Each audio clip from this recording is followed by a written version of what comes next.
Ladies, right now we're facing a five-alarm fire. As our rights diminish and awful men become more emboldened, it's easy to become disheartened and a little frightened, especially if we have kids. But half the battle is understanding how we got here.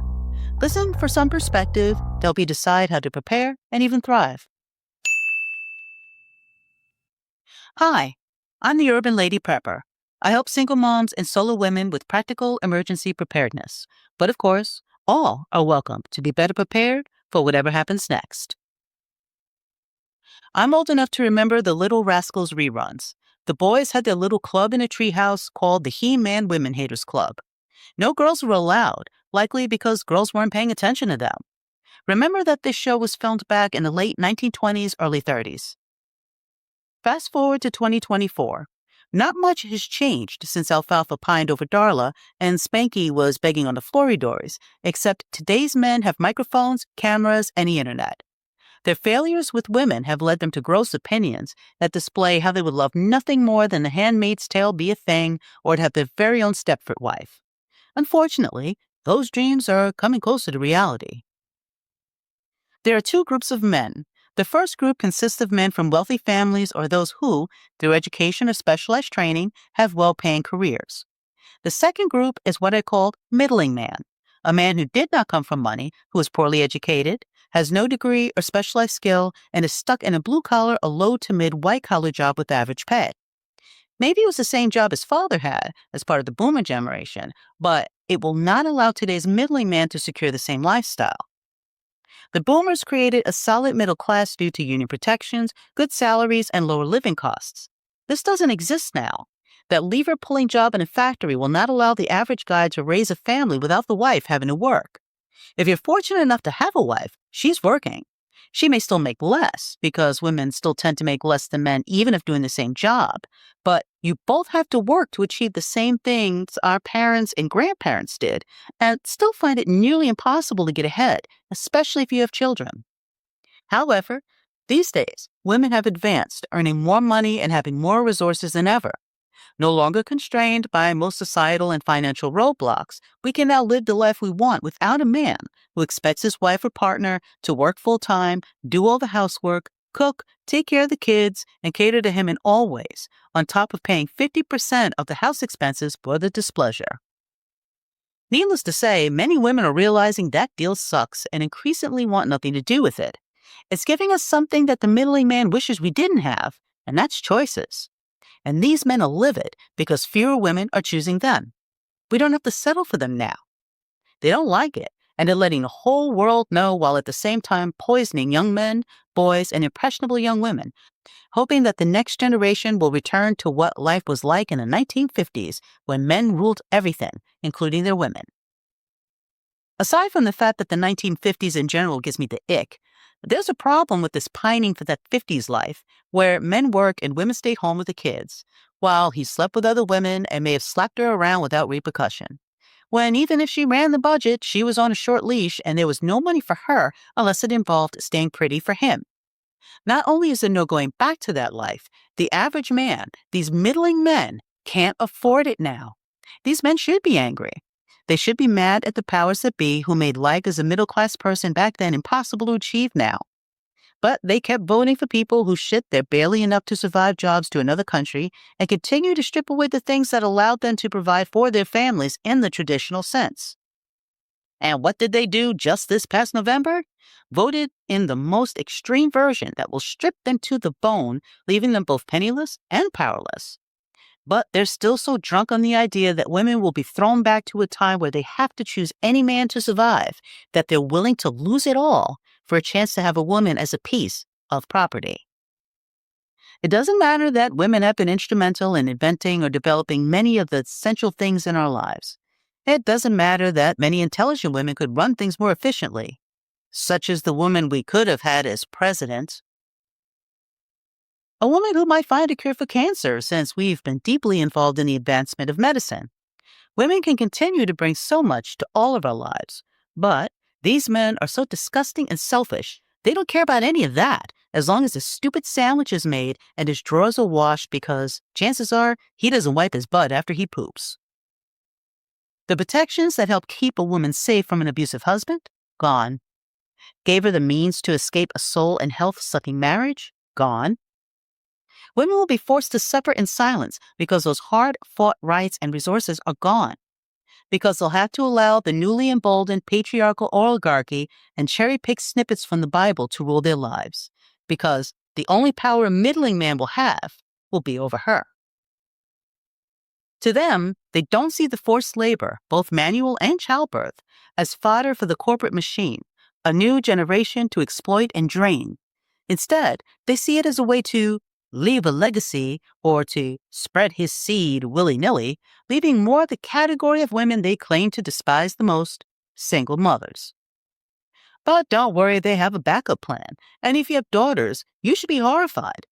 They seek barely legal girls with no life experience. And if you're wondering if some of them aren't even coy about dipping below legal age, seeking trainable versions, ding, ding, ding, you would be correct. Our current lawmakers have no issue trying to legalize marriage for 14-year-olds. And there's a reason for that as they roll back the other protections that keep children safe. We won't have to worry so much about getting kidnapped at the mall and trafficked in another state or country when our fathers and husbands can do it to us from home. And we can't discuss the 1950s without mentioning the subset of women known as tradwives. To be clear, I have no issue with the traditional wife lifestyle. It's great if you can find the man who can provide it, and you're content for that to be your existence, which, by the way, is the beauty of having the right to choose the life you want. Just a reminder. The issue I have with the whole tradwife trend isn't the concept itself, but rather the reality of it. These girls and young women are looking for love and trying to figure out what men find attractive. They clearly didn't have a living female relative who was an adult during the hallowed 50s to let them know what it was really like. And just like the men they're hoping to attract don't seek advice from women, they seek the advice of men, these angry men, and decide to become sourdough baking pygmies, believing they're the ones to save these whiny man babies who want the life of a bygone era they have no drive, skills, or education to finance. Who wants what the Twitters have called a bang mom, someone who does everything their mom did, but with the added benefits of being able to ejaculate in her, because, let's face it, any man who thinks it's a great idea to have a child for a wife has no interest in wanting to be a good lover. A 14-year-old doesn't know what she's missing. And these men know they can mold these impressionable young girls into accepting the lowball offer of a life. Now, I'm not talking about wealthy men who can truly afford a trad wife. Good for you and good for her. I'm talking about the middling men, and you know who you are. The problem potential trad wives face is that the men they're content to settle for continue to chase women they claim they don't want, liberated women. These men want to make a woman conform to their ideal rather than seeking someone who already fits the bill. They lie on dating sites and hide their political leanings and agendas as long as they can, because the women who challenge them, who do what they want and speak their mind, who enjoy their rights and freedom, will run away screaming when they find out he's a graduate of the Alpha Bro Hotep School of Douche. Even the conservative women who are doing their level best to push the Stepford wife agenda are enjoying the very rights they're helping these men to destroy, becoming apex pygmies. But they're not making sandwiches and babies. They hold public office, corporate positions, news anchor slots, and are social media influencers telling other women they should do it. If it sounds sick and hypocritical, it is. So instead of seeking these nubile chatty women who are doing their best to look like living Barbie dolls, they're saying they're facing a loneliness epidemic and leave out what they bring to the table besides an attitude, demands, and a swinging appendage. Rather than admitting they're probably a filthy, lazy, low IQ jackass that nobody wants to deal with, and maybe making some changes to make themselves more of a catch. But they're not doing it, and more women are noping out. We're clearly doing this in droves. If we weren't, there wouldn't be so many angry men with microphones. One guy had, as my Nana would often say, the unmitigated gall to post a video saying that at some point, the women who have opted out of dating have to settle, that we need to lower the bar and grab up men like him. My dude, the bar is already in hell. Many ladies are weary of the heat and tired of the smoke. But I'm not here to lay the blame at the feet of just conservative men. There are plenty of non-conservative men who may not hold such extreme views, but they're still men. A woman was asked if she would prefer to be in the woods alone with a man or a bear, and she replied that she would take the bear. Other women who were asked this question overwhelmingly chose the bear. Of course, many men were very offended by this because they refused to believe women actually felt safer with a wild animal. What's wild is that men constantly accuse women of being emotional, crazy, and incapable of leading, so we should just leave it up to them, creatures who are apparently slaves to their most base impulses, who can't navigate a simple conversation, distilling it down to whether a woman is interested in them, and then having the maturity to just walk away if she isn't. Some of the men upset that women chose the bear have been so nasty, condescending, and aggressive it's proving our point. They too often think they're being a nice guy, even when they're being tacky, rude, or creepy. Often, that nice guy facade crumbles when they realize they're not getting sex as a reward for temporarily acting like a decent human being. If we're being nice to them because we're afraid they might get angry and attack if we don't, we're leading them on.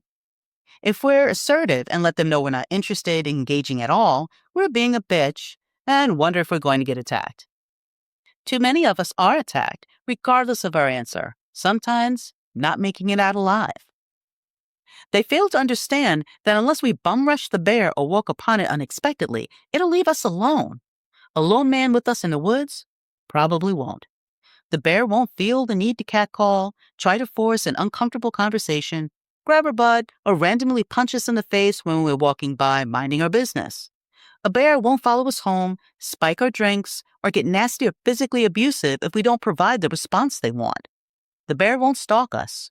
The bear won't tell us we'll be prettier if we smiled. A bear can be scared off. A man who can't take no for an answer may not be.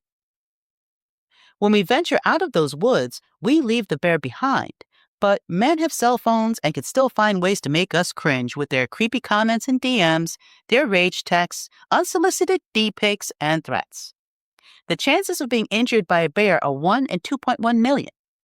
In the U.S., a woman is attacked by a man every 9 seconds. Every 9 seconds. The phrase, a man is afraid of being rejected, a woman is afraid of being killed, is not an exaggeration.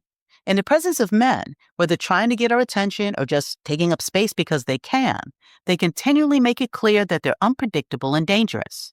No right response will guarantee our safety or at least get the guy to leave us alone. And should the laws that empower and protect women be completely taken away, the men will be free to abuse us, to be free from consequences even more than they are now. And make no mistake, too many of them are excited about it. The verbal abuse they hurl online or in the street takes on a whole new level of ugly until the day comes when he can shop for the wife he wants, who can't say no, and he can do whatever he wants to her.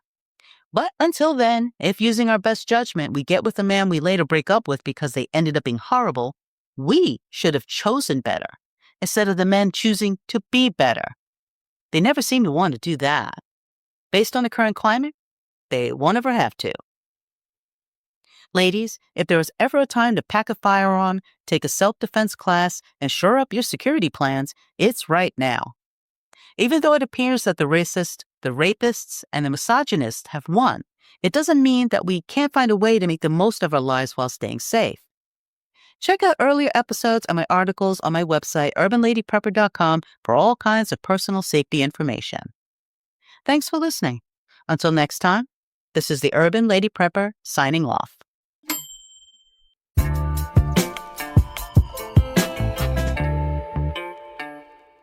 I'm sure I've given you some things to think about as you go through the upcoming week.